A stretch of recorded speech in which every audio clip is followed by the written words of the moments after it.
There was a single day in history when the world quietly crossed a line. A day when money stopped being real. No announcement of revolution. No crash.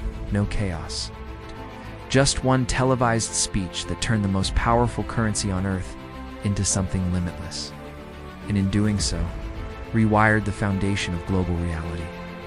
This is the story of how money became infinite and why the world has never recovered.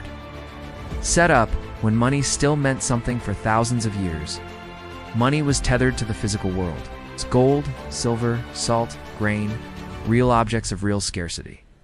If you held wealth, you owned something tangible. By the early 20th century, this system evolved into what was called the gold standard, a promise that every dollar could be exchanged for a fixed amount of gold. It was elegant, restrictive, and most importantly, honest. You couldn't print what didn't exist, but then came war.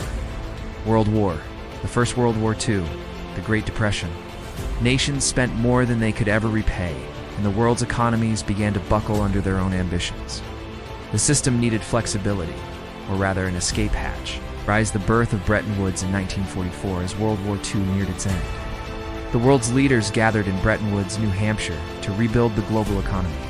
Their solution was radical. Peg all major currencies to the US dollar, and peg the dollar to gold.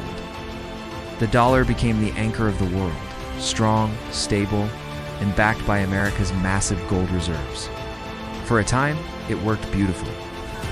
But beneath the surface, the cracks were spreading. As the United States printed more dollars to fund wars and foreign aid, foreign governments began to notice something strange. There were far more dollars in circulation than there was gold to back them. Confidence began to wobble. When confidence falls in a system built on belief, collapse isn't far behind. Breaking point, the day money became infinite. On August 15, 1971, President Richard Nixon appeared on television and made a calm, calculated announcement.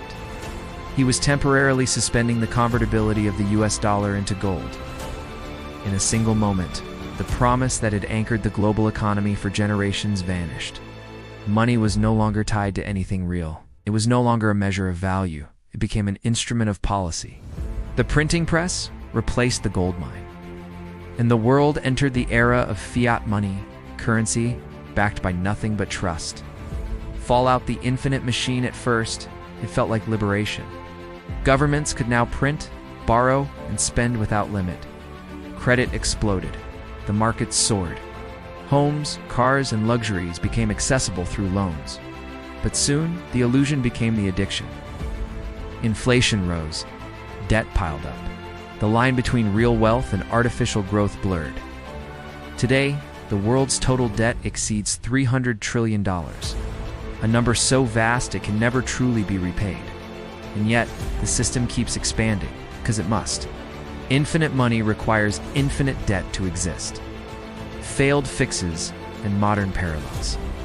Every solution, from bailouts to digital currencies, only strengthens the illusion. Central banks print to fix crises caused by printing.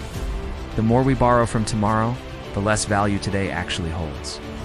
Even digital money, once seen as rebellion, is being absorbed into the same system. The illusion adapts, but it never dies. Takeaways in closing. Money lost its anchor and became belief itself. Infinite money created infinite dependence. What we call prosperity is often just delayed collapse. The day money became infinite, value became imagination. And as long as people keep believing in the illusion, the system will survive. But remember, every illusion ends the same way, when belief finally runs out. Stay curious, stay awake. Because the next collapse won't just change money, it will change reality again.